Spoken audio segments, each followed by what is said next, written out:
sitting very still, holding very still.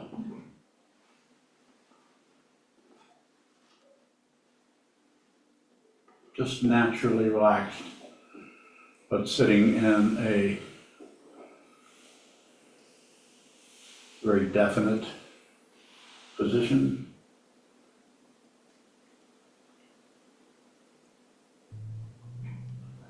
Back is straight, symmetrical posture. And just observe, the practice here is just observe what's showing up, fading away, hanging around. Doesn't matter what it does. Your function here is just observe that. You can do that. Just observe.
Just observe.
If you're in the Zendo, please gather in front of the altar. If you're on Zoom, please turn toward your computer screen, and thank you.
Did I name this down?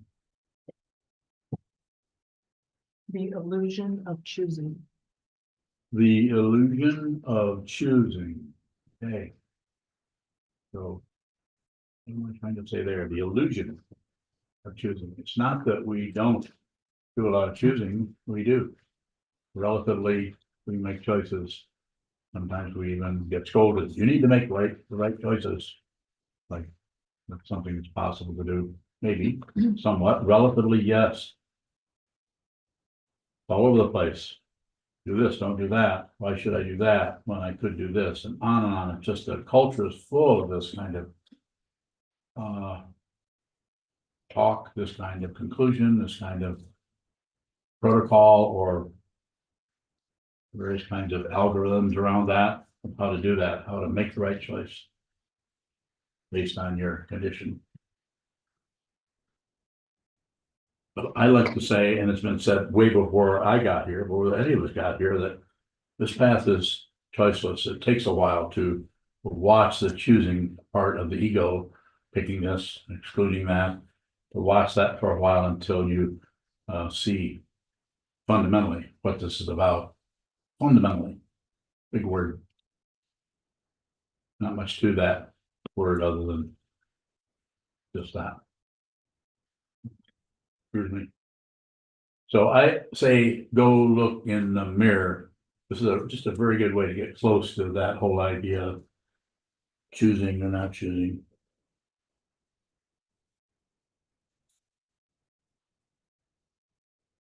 Look in the mirror and see how many choices you made there. I'm not saying you didn't have a facelift. I'm not saying you didn't grow a beard. I'm not saying you didn't start parting your hair on the opposite side, different kinds of choices. But the fundamental situation that you're looking at in the mirror, you did not choose this. You could even say it chose you if you want to. You didn't choose this body, mind, this sexual orientation, this. You didn't change it. But suddenly we're here and the culture says, well, you need to choose, you need to do this, you need to do that. Because most of the cultural situation, the context that we're in, karmically, conditionally, and so on, have to do with somebody wanting control, somebody wanting to control that part of the situation that is fundamentally an illusion. But even an illusion has rules and has structures that we try to take advantage of, try to squeeze some happiness out of this relative situation that is illusory, that is very convincing. It's so convincing, most of the world is deluded by this to such an extent that people fight and go to war and point fingers and not seeing that they're in the midst of an illusion, that they think that there's something else, someone else, some other being, some other thing, some situation. This is untrue, but it is really convincing. Even if you've been meditating for 20 years, which some of you have, you probably, not accusing of anything, are still swamped by the illusion, thinking that something's wrong and something else is right. That you're right and someone else is wrong, or possibly you're wrong and somebody else has got it together. Powerful. It's an illusion. And as I've said many times, don't believe me, but look at it yourself. If you just look in the mirror and point to any part of your physical form that's obvious, it's there, it's a first finger in your right hand, you did not invent this, but you use it. You point at one thing and ignore something else. You're always in the illusion, acting as if you can get some control over it somehow. You can get what you want, grasping. You can keep away what you don't want, aggression, and you can ignore that which is what? Not minding, out of your control, you don't like. And the basis of this seems to be the fundamental misunderstanding or the fundamental mistaken identity that there's a solid separate person who can get it together, get it right, control. You've all heard me say this hundreds of times. And here I am saying it again, because we might hear it, and we might even think, well, that seems to be something to that, but then it just collapses, comes apart, and the next thing you know, we're angry at somebody. or we're angry with ourselves, we're disappointed in ourselves.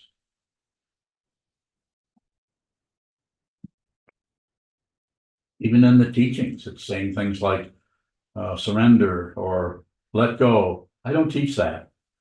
Because if you surrender and you let go, the ego is such a powerful aspect of consciousness that is fear-based, that it will get a credential for being the one who's letting go. You'll even lecture yourself, like just let go. For a long time, I just clung. Is it called clung or clinged? Why is everybody smiling? I hung on to this or that or this or that, with the idea of getting a reference point, getting something. We have to have something. So what I say is observe or see the way you hang on. And then if the causes and conditions that brought you into the situation where you've got a hold of something, if you do that, see that, bring your awareness to that, if it's time for that to come apart, it'll just collapse. But if it's not time, you can't artificially say, well, just let go. You might be able to do that. It might last 3 weeks, 3 months.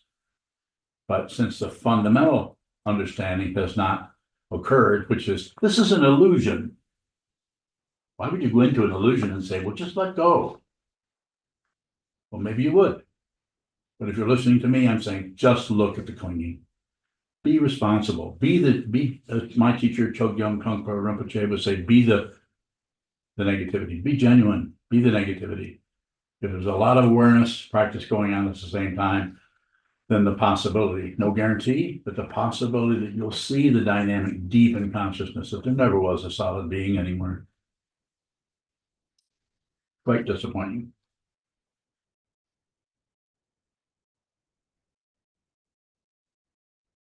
The ground path in fruition in Buddhism is suffering, and the teaching is to train your mind so you can see how that suffering comes about.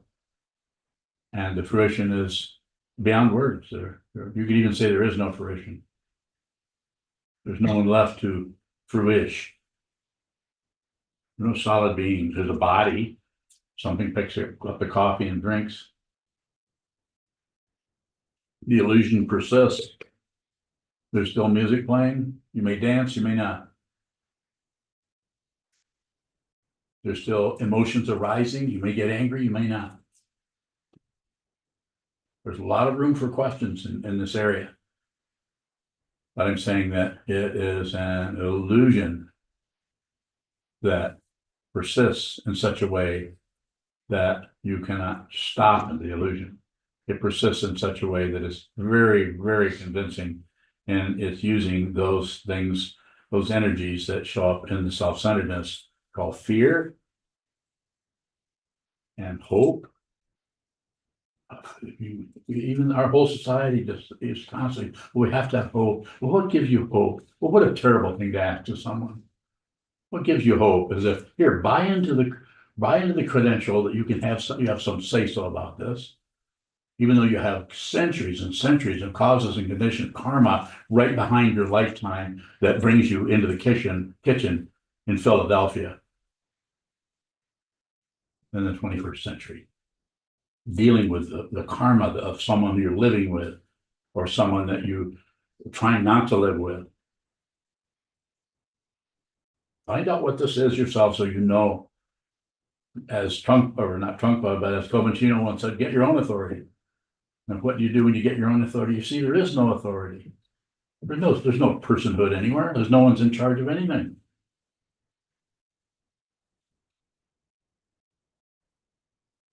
Yes. Did you bowing? You didn't think I saw your hand, did you? You have two of them. Go ahead. If there's Not yet. Now. Pardon. if there's anything at all in our relative surroundings that we want to change, does that mean we are that we believe the illusion? A little, but it's not about disbelieving. So the consciousness is amazing in its ability, since it is not really a person. And it can go wherever it wants. this whole thing is created by consciousness. This actually is consciousness. But if we endeavor to teach it that way, then it makes it even stickier to try to see the fundamental nature of what this is. Better to start with what the foundation of it is, which is consciousness only. Go ahead. Take us in there. I'll help you as much as I can.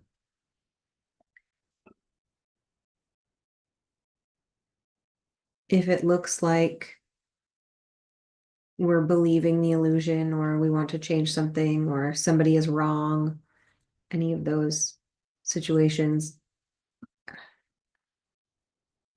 can we use the teachings in a helpful way that's not just covering it up by saying, I don't need to fix anything, or just kind of repeating a slogan to ourselves? Very good. Yes, don't lecture yourself. Don't say that. Don't say, I don't need to fix anything. That just reinforces an identity. Don't say that. Better than that, it's worse than that. So how is it better than that? There isn't anyone to even make such a statement. Consciousness is just consciousness. And it's worse than that because the aspect of ego or self-centeredness is still hanging around looking for results, so it can start to feel very, very disappointed and then very, very frustrated. And it can trigger anger or other kinds of dynamics in the mind stream that are negative. So that's why it's necessary to have a strong sitting practice. So you're spending a lot of time just observing what comes and goes in the mind stream. So when you get off the cushion, what comes and goes in your life stream, you don't meddle with it. Even though it comes at you as a threat, you don't meddle. You may run away, but you don't necessarily add on to that shouldn't be happening. No comment. But if you make a comment, then don't add on to that. It shouldn't be commenting. More.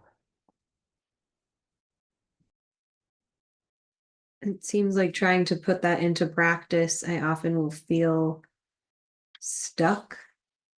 Like I can't take a step in any direction. That's awareness. And are you stuck? Well, in terms of the illusion, yes, you're stuck. But it's just awareness. Just observe it. You could say it this way. It's a willingness to be stuck, not trying to get unstuck. Don't use the illusion to deconstruct the illusion. Don't deconstruct anything. Use the awareness to see that was it ever constructed in the first place? To use the illusion of time, first place. Is that construction real? Find out. This is called, that construction is not only the dependent realism, but it's also the imaginary nature, things we make up, invent, in order to create some kind of a world that of pluses and minuses. More. Not yet. Thank Good you. area for questions. If you have more, please don't hesitate. What if you can see yourself about to meddle, but it also looks like you can't stop yourself from meddling? That's awareness. That's the path. That's how it looks. On the path, it looks like you can see you're doing that, and then you can see that you're kind of helpless when it comes to that. The important thing in that area is just be aware of it. If you can, don't add on, I'm failing, or I'm terrible, or I'm never going to get this right, or any commentary around it. No explanation, just complete failure. More? Good question. Thank you. Yes. Beyond bowing, where is the pressure to choose coming from? The kind that's not in response to the immediate situation. I heard what you said, but I would like you to paraphrase that and keep it as simple as possible. What is the pressure to choose? A pressure to choose, not always, but usually comes out of some kind of hope for results, or to get a result, control something, or the fear that you're going to lose control of something, that if you can just step in there and push, pull, turn away, change the shape.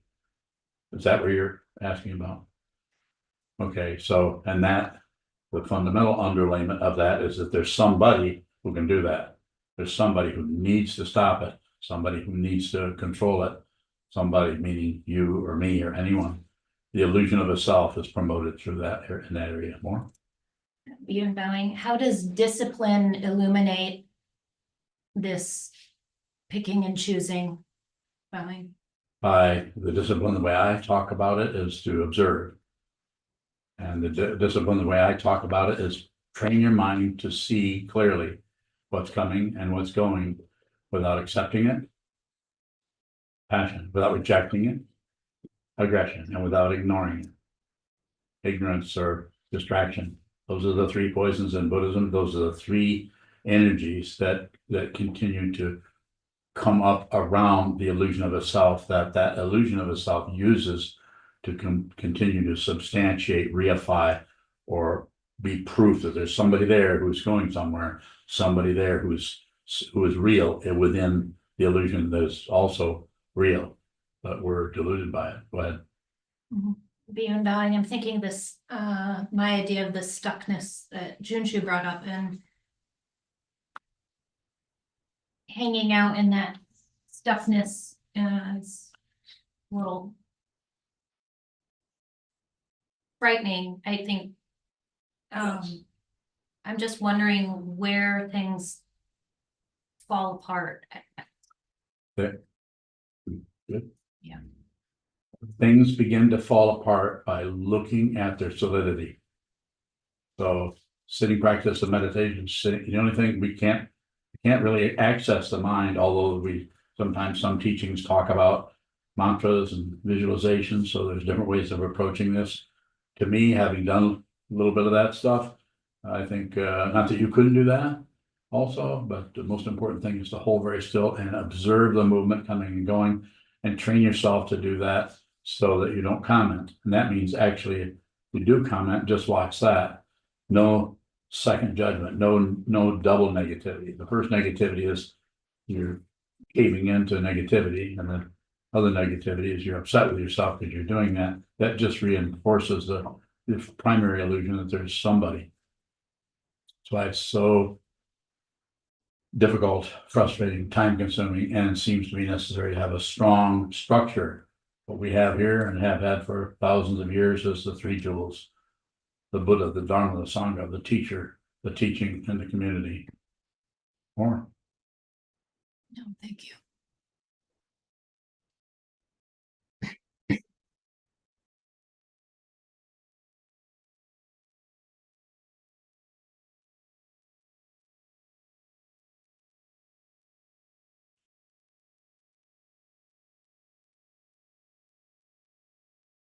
On to bowing. Is anything where we take any step into this illusion meddling with the illusion? Give me an example so I have an idea where your question's coming from. If all of this is an illusion, it seems like any action within the illusion could be considered meddling. It could. But if you see that it's an illusion, then you're not ensnared by it. You're not afraid of what happens. You're not hopeful of what happens. And you're not afraid of what happens. You're not trapped by those kinds of emotions that propel some kind of individual that can be safe, or some kind of individual that can be successful, show up that way. Sometimes that shows up in just being concerned about what other people think of us. There aren't any other people, but it sure seems like it. I've talked about this person being terrified of what people thought of me for many years. It still bothers me if people are upset with me, but I also understand that people don't know what's happening. They're doing their best to live their life and try to be as safe and as happy as possible. So quite often I get projected on very heavily. I don't mind. It's not uncomfortable. It is not comfortable, but I can see why people do it, because they're confused. Not that I'm all that non-confused. Go ahead. Junshu bowing. If you see that it's an illusion, are you free to meddle with it? You're free to dance. just a word that means you may move, you may not, but you're free to, you're no longer a wallflower. You may dance, you may not, but the potential for doing that is really powerful. So you're not, you don't know what you're gonna do next, and it's, for lack of a better word, it can be pretty exciting to feel the potential of your life in the midst of the illusion that is consciousness only. And so therefore you're not concerned, you know this life is an illusion, all these lives are an illusion. This doesn't mean that you ignore what happens when one human being out of their own suffering tortures another. You're very aware of that, but you see that that's the penalty. There isn't. You see there's no blame. You cannot blame. All dharmas are without blame. You cannot blame anyone. It's not that you can't stop this person from hurting other people. Culturally, so of course you would step in, but it's not a blame like they need to make the right choices or clean up their act. They probably need some help, and will you be able to help them? I don't know. Maybe, maybe not. More about that if you have it. What's the difference between dancing and meddling? They're the same. Is that surprising? You start differentiating between anything, and suddenly you've got an ego there that's concerned about not wanting to meddle. No, it's worse than that, and it's better than that. It's worse than that because it's can be terrifying to head in that direction, and it's better than that because there is no reference point anymore. You're liberated. You don't see anything but yourself everywhere. So you may find yourself meddling, other people looking, thinking you're meddling. You're not thinking you're meddling. I know I had a teacher who understood that deeply and functioned that way and helped me greatly to not evaluate and judge and come to conclusions about anything. But if you do, that's also meddling and not meddling.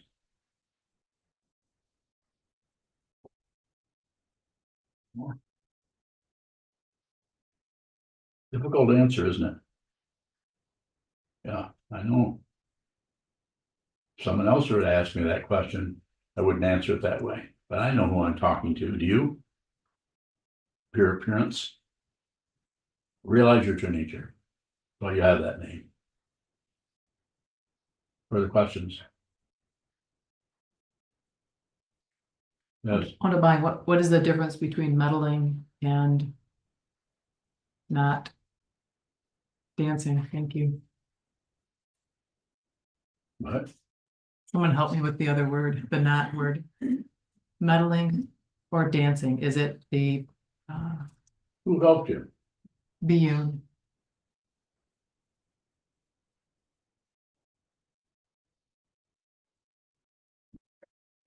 That's your question.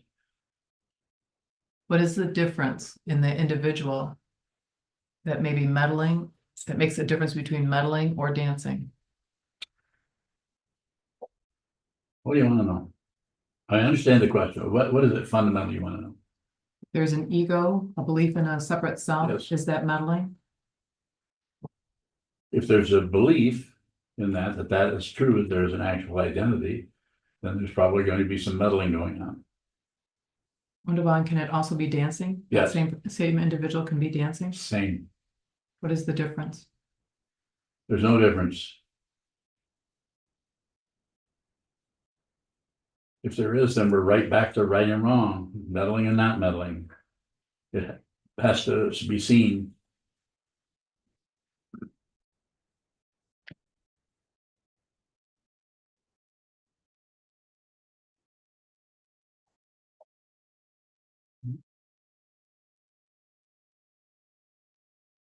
Please don't hold back.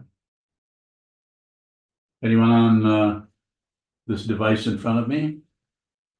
With all the little postage stamp people?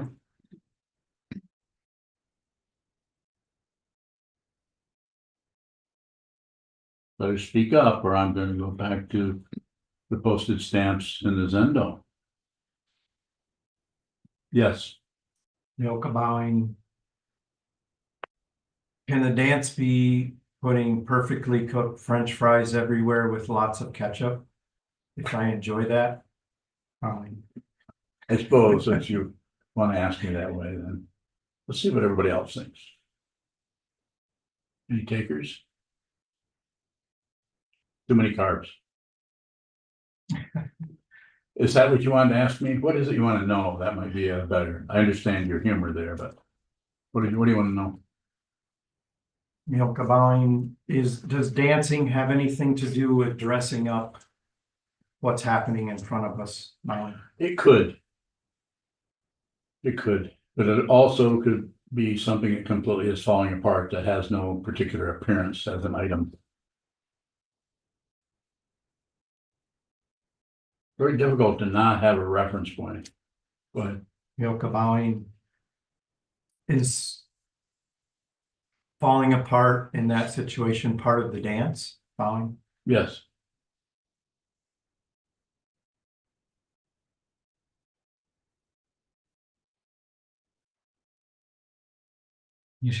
What is dancing? just a movement in the illusion. You know it's an illusion, and the cause of conditions that are showing up there are causes and conditions that are showing up there are you're part of that. So you may be functioning in a way that your participation is coming out of a sense of you just see it and you begin to move with that. But no particular choice or decision to, I think I'll do this or I'll push on this or go over there or go over here. Just find yourself doing it. You know what I'm talking about. Broken arrow.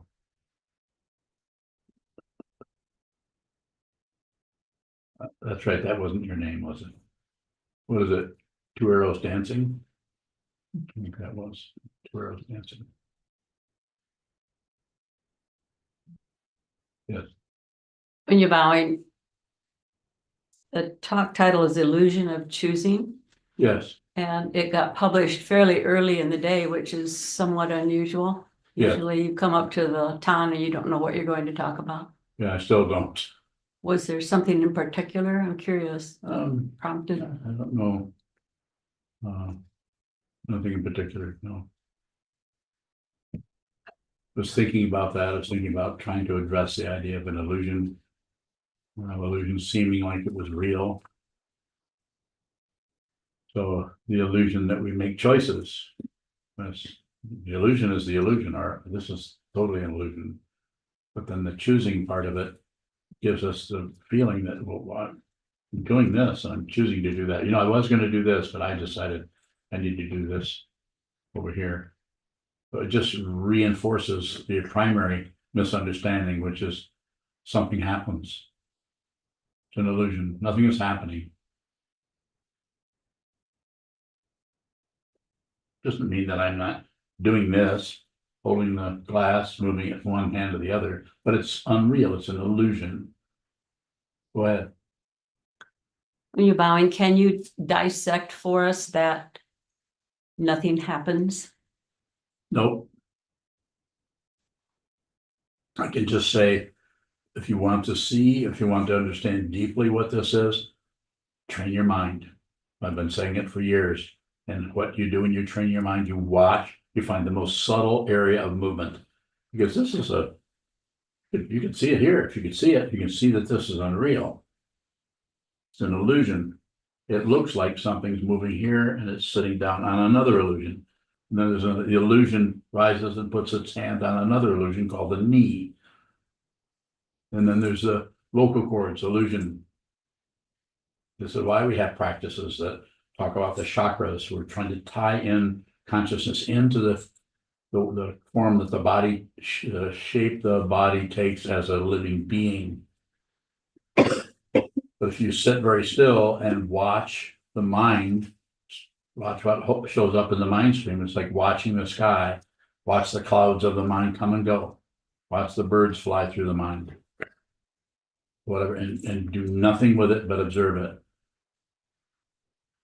Just if you add anything to it, you're fleshing out the illusion and you're making it more believable. So it's difficult to have very negative feelings come through the mind stream and not do something with them. Not try to push them down, aggression, not try to explain them, blame someone for them. We're doing this all the time. Those of you who've been meditating for many, many years are probably still doing this on some level. How do I know? I'm doing it. I'm doing it. So how could I possibly sit up here and presume to teach if I'm still doing the same confusion you're doing? I'm still in the same, is there something different up here? Am I somehow special? What's different? You have students and we don't. That's part of it. Why would anybody listen to me? What do you listen to me for? You could say, I don't listen to you. What is it? What is it that I'm saying or doing that gives you the confidence, I want to call it confidence, to continue to listen to this person? Why would you just go find somebody who makes more sense? Go listen to somebody who makes more sense. I don't make any sense. I'm not trying to. I am encouraging you to see the truth yourself, and I don't need followers. I don't need anything.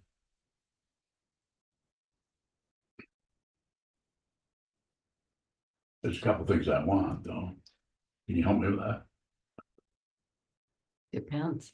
Huh? That 1952 Porsche or whatever. it No, was. it's a 1951 Ford Victoria, but I'll take the 1958 Porsche 1500 normal.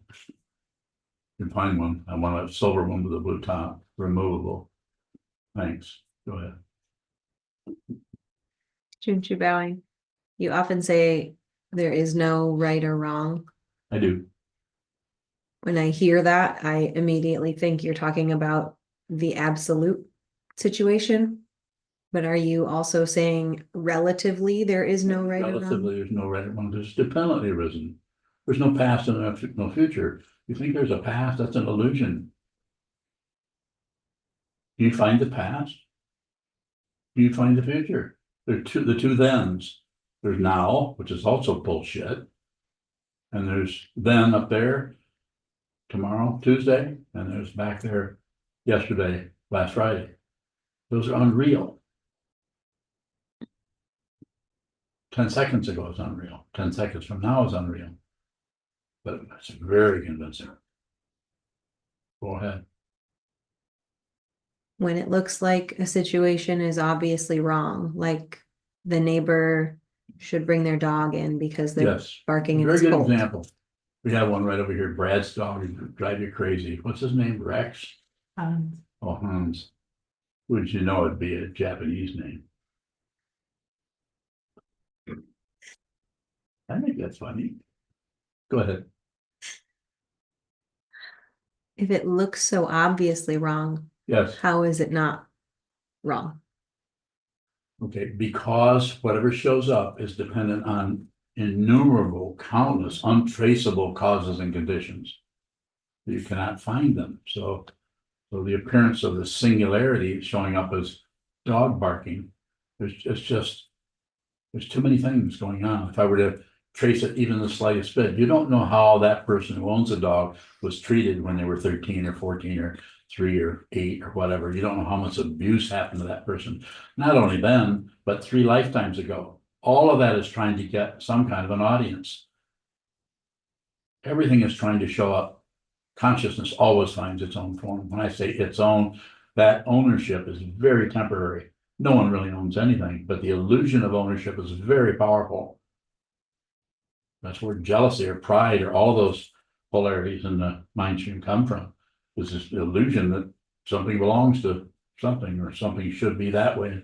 It's not that way, and it should be this way. And we use our whole cultural situation to reinforce that, just like their legal system is totally based on lies. That's why we have the difficulty in politics that we have, because the structure itself is about controlling people in the illusion. Go ahead. When we are fixated on how something should be and we're judging it for being wrong, Yes. relatively, how can we start to break that area open or start to see that it's Don't have to unreal? break it open. Just be aware of it. Don't break anything. Just be aware of that. And then just by being aware of that, then because then you're actually with what's up. If you're aware, whatever the form is doing, if you're just aware, then if there is some kind of an openness where that particular wrinkle can get ironed out, to use a kind of a silly metaphor, but if there's some area, then that can just happen of its own. It happens because it's the nature of consciousness to do that. But if you push it, you pull it, you could easily create more wrinkles because you bring so much attention to that one wrinkle, not wanting that way. Having a preference, if you have preferences, you're adding to the incredible sea of samsara that is where the first noble truth comes from. Life is suffering, it's challenging, it's difficult. More. If we were to not have any preferences or not see right and wrong, how would we know what bill to pay and the relative situation that needs to be handled? Just pay the right bill.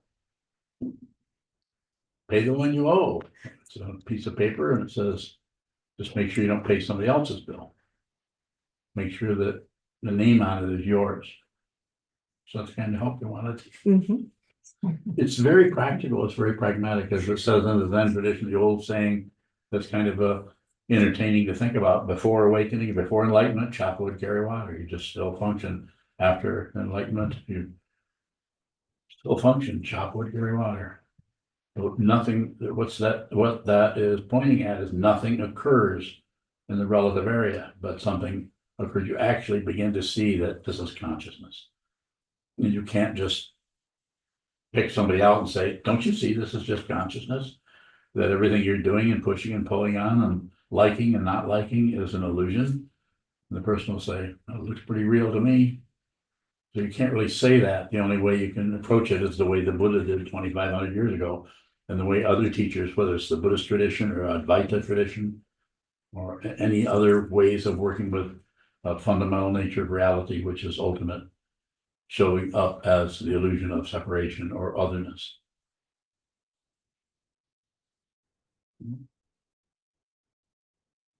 Right now, it looks like I'm constantly making micro decisions all day about what to eat, how much to eat, Yes, all of these little things. just observe them. Will that change if I were to see it all as an illusion? There's two ways of talking about it. And one I would say probably, but the other way of talking about it is a lot closer to what it is I'm pointing at is you won't care.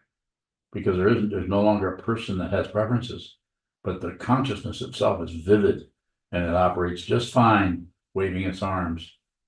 It operates just fine drinking water. It operates just fine with all those little micro decisions. And fact and fiction, it may operate with more accuracy because it's not plagued by, am I right? Am I wrong? Am I making a mistake? Is this okay? Should I be doing it this way? Should I be doing something else? It's not operating out of fear of making mistakes or hope of getting everything correct. It's just a way of talking about it. I might not be getting right in the area where you could receive clearly what it is I'm saying, but it's like that. It's like just receive. Be very gentle and very direct and very sincere with everything that happens, especially your own mind stream. Don't give yourself a rough time. No way you can be right. Can't happen. There is no such thing as right or wrong. Again, I say, don't believe me. I'm not expecting you to believe me. Pretty outlandish thing to say when there's such horror happening in the country. And even in individual families and relationships, it's just difficult sometimes. There's so much suffering going on. More.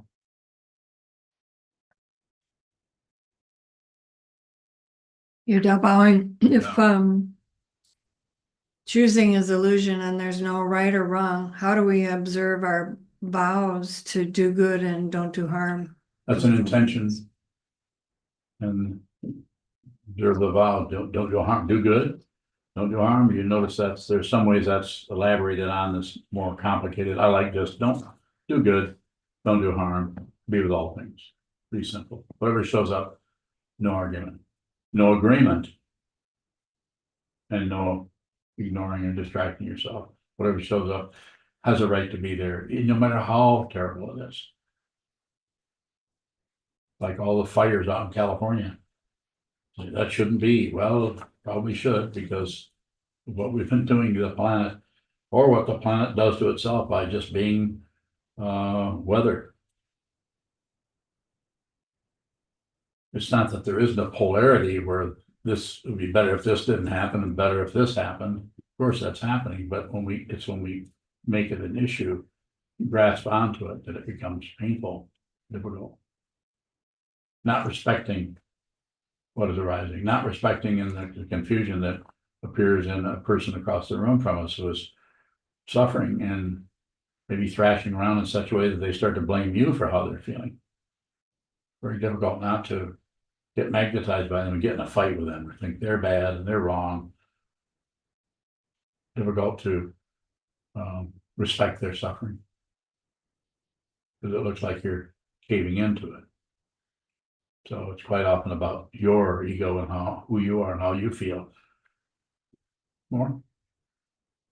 Bang, it seems like if choosing is illusory and there's no right or wrong, it just feels hopeless.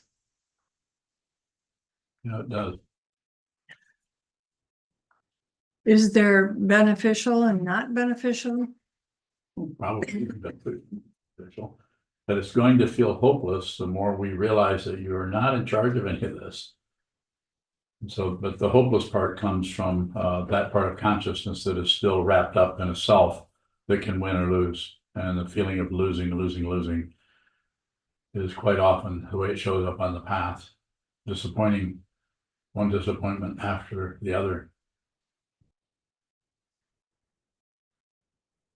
More. I don't know. Yes, sir. Mr. Going, I'm curious about what it means to reinforce the ego, and do we have a say so about that?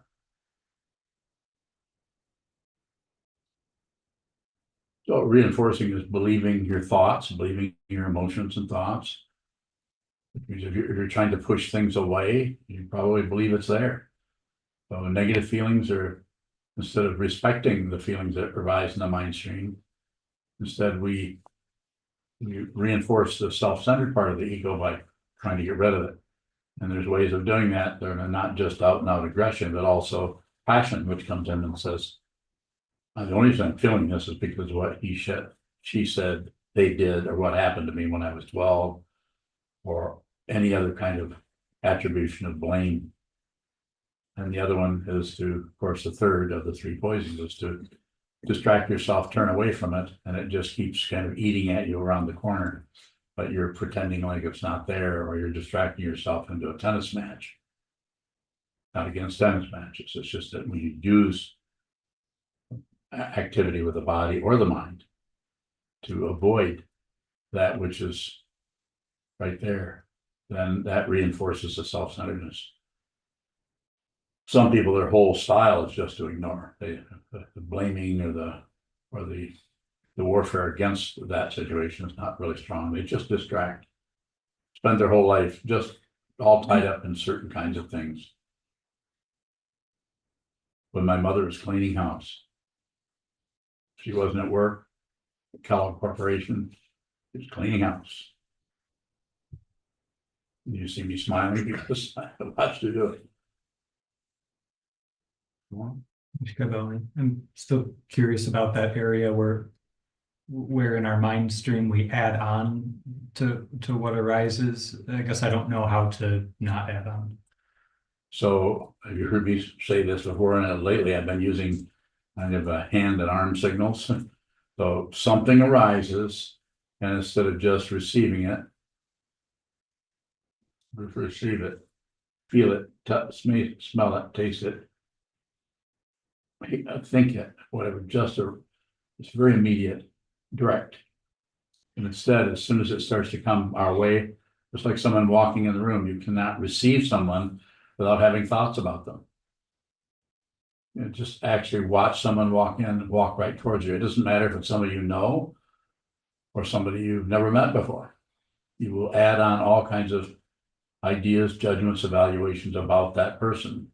That's the creating the illusion of somebody who likes that person, doesn't like that person, doesn't care about that person. We do it all day long, across the table, down the street, getting in and out of the car, going to work. Always adding, subtracting. So something arises and we add on to it. So we never really see what's in front of us. We do what? We miss our life. We miss your life by adding on all that stuff. So it's the way there's no way you can stop that, but what you can do is watch it, witness it, respect the confusion. Because if you respect the confusion, then maybe, I don't know if it's some point, but it's like some kind of dynamic happens there where it stops getting energy because it gets its energy from the insistence that something is real, from the insistence that something needs to be stopped, from the insistence that something needs to be explained or described or evaluated or judged, or that something is so bothersome or irritating or boring that we just want to look another way. Ego, self-centeredness. Yes, sir. Long bowing. You often talk about nerve endings and the feather versus a nail or a sword. Is the illusion of choice any different? Go further. In long bowing. When something happens to your, relatively speaking, body mind. Yes. If I were to drag a feather across your head, relatively speaking, it would feel like it's happening to you. Yes. So then does the illusion of choice still just feel like I'm making a choice? Probably. In long bang. So when you, But that feather, if you to use that feather across the head is still there. It's just not happening to a person. It could be even more vivid. It could be, it's just the feeling of a feather moving across the head, not even my head. Not my head. There's no, the reference point is gone other than the immediacy of that. It's there, gone. No commentary on it. Other than, where'd you get that feather? Might be something silly like that, might show up. Go ahead, please. in long bang, I'm also thinking about how you smack the stick and Yeah. emphasize that that is the illusion. Yes. Actual. And that suggests, at least to me in my confusion, that anyone who has seen what this really is would still hear that stuff and still experience that Yes, illusion. it would. So then choice at any given moment, it might still feel like I'm making choices, even I don't Yeah. believe it, still Very functions good. as a Yes, that is my understanding is that is accurate, what you just said, yes. It's still, you cannot get out of this. You can't just suddenly be, whoa. I see it's all illusion, so now I can dance or I can, no, you still may be, you still could be miserable. You can still have really negative feelings, I've sometimes said, just by way of description, so to help you see that whatever shows up and goes away is dependent. I could say, well, don't take it personal, but I also could say it this way. You won't care how you feel. You will feel it. It will not feel good, but there's no personhood that feels that way. There's just a feeling. There's just a bird flying from one tree to the next. There's just the occurrence. There's just perception. There's no personhood that happens to. But if you've been downloaded into a human form and you're moving your hands around, you have nerve endings, then just let things come and go. When I say let, even that's extra because there's no one to let anything. When I say don't object, don't agree, don't ignore the three poisons. I'm saying that because I know you can't help but do that. But by saying it that way, then you or me or any of us, we're much more aware of how much we stop things. We'd be much more aware of how we cannot control what's coming and going in the mind, like you were just referring to. You don't have control over that. It's almost like there's a When I say almost, it's just a way of talking about it. There's almost a secondary area that's just drops away and there's just the event. And when you see it's just an event, that's when you see it's an illusion. So nothing changes. Nothing happens. You can do this. It's possible.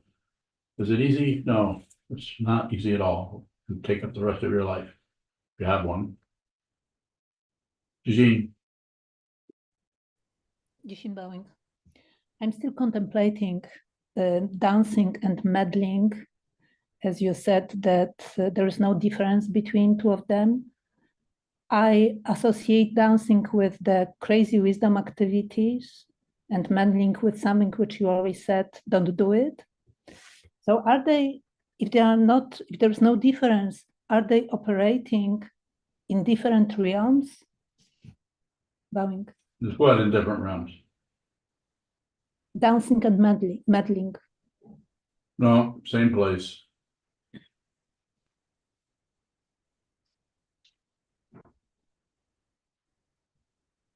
Deb, They're bowing. On the notion of dancing or the concept of dance. If I'm doing a lot of writing, which I have been doing during this time of my practice with you, could that be part of a dance too? If I'm writing and I'm seeing how I'm putting wrong and right, and I'm seeing the all the dualities. Is that part of a dance too? That process of writing, could it be? yes, Thank you. yes. You take another question. Yes. Milka Bowing, a question from Luna in Western Australia. Is what encourages us to keep listening to you, your consistency in pointing to the truth, whereas for us, it only comes in flashes? Bowing. Say that again. Milka Bowing, is what encourages us to Wait, keep... wait. I'm encouraging people. Okay, go ahead. Is what encourages us to keep listening to Wait. you. Keep listening. Okay. Starting to get excited. Go ahead. Your consistency. Oh, wait, I'm consistent. Do we think I'm consistent? Yes or no? Consistent? Yes or no? Yes. Consistent? Yes or no? You don't let me down.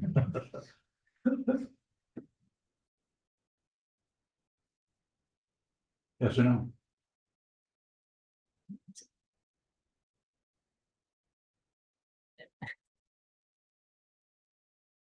So I thought. Finish the question. Consistency in pointing to the truth, whereas for us, it only comes in flashes. Yes. If it comes in flashes, then you're still looking for success. If you see what this is, if you fundamentally see what this is, it can't go away. Because it's not an experience. If it's an experience, here it comes. Here's an experience. Why doesn't that keep going?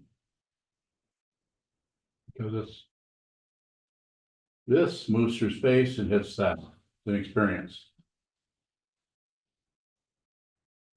Doesn't last. Experiences don't last.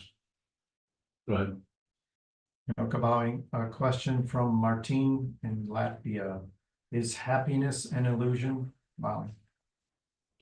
Well, I'd have to say, what do you mean by happiness? But Martine is in Latvia, so.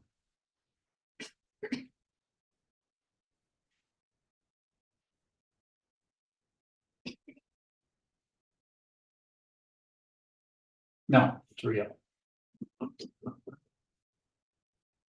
Well, happiness, if you understand what using the word happiness, Tibetan or not Tibetan tradition, but the Buddhist tradition, sometimes it's referred to as bliss, but it's not a feeling. It's just a fundamental understanding that nothing is wrong. Everything's completely perfect. There isn't anything but the Buddha everywhere. It's not idealism. It's not a thought about it. Yes. You knowing, you talk a lot about, I've heard you say so many times that you have connections with your students. What is that? What are you saying when you say connection? I see your neurosis and I see your Buddha nature at the same time. And you get them confused. And I'm here to, with your permission. And the permission is very much different with each person. I'm not saying that some people give me more permission and some people give me less. It's just different chemistry with each person. So I'm looking at your neurosis. I'm looking at your Buddha nature. I'm speaking of you specifically, but I cannot help you see the confusion if you continue, not just you, but anybody continue to just not want that teaching. I have several students that I see what's happening with them, but they do not want the teaching from me. They want it a certain way. They think there's a certain a way that a teacher should appear. And they'll only receive it if I come in that, and I can't do that because I can't do anything but just shrug. So, but it's not wrong. It's not, I'm not saying some people are bad or some people, everybody ought to just receive it no matter what. No, it's all dependent on the reason. Did it get close to what you're looking for, or is it something else? Beyond bowing, is receiving a quality that can be manipulated or Maybe. changed? Receiving, what do you mean, by the teacher, by the student, or both? When you use the phrase receiving a Yeah. teaching. Yes. So I'm not sure, can you flesh it out? You're saying, can the teacher be wrong? No, that's not what I'm saying. Okay. Beyond bowing, what is receptivity? Yeah. Receptivity, I showed you a minute ago what it is. You train your mind to watch what moves in the mind, no matter what it feels like.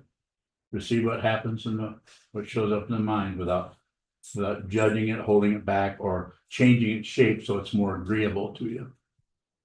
If it comes up like that, you don't like that, so you want it to be more like that.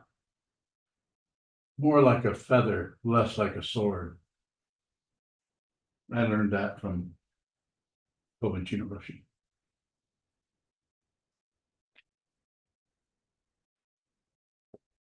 More about that.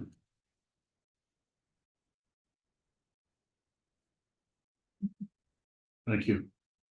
And thank all of you for coming, and we're going to have Jukai. What time does the Jukai take? Well, we said around 7:30, we have to set up for it. So we have to set up for Jukai. Those of you, the people join us online on Zoom, if you want to see, be here and for the Jukai ceremony, receiving late precepts. That's Andrea De Sonia, came from what city are you from? South Bend, Indiana. From South Bend, drove up here for South Bend. She's been sewing her rock suit for a while and took me forever to give her a name. I don't know why. Just because you're just hard to name. No excuses for that? No, I don't have any. Okay, neither do I. So anyway, that happens at 7:30 or thereabouts, somewhere in that area. So if you wish to join us, please do. And if not, we'll see you eventually. So thank you. What's next? Dedicate the merit. Thank you.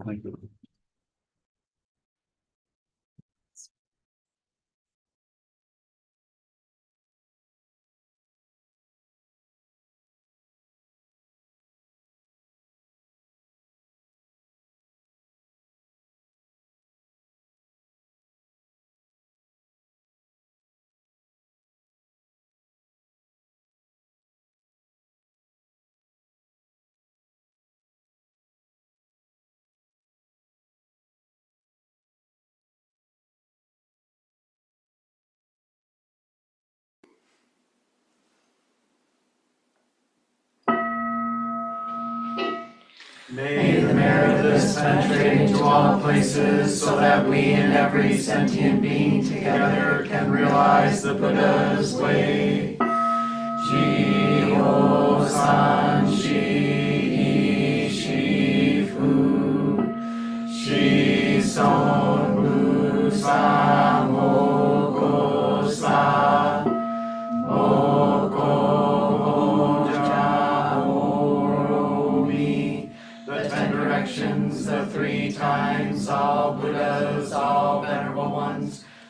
Bodhisattvas, Mahasattvas, the great Prajna Paramita.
SokukoJi.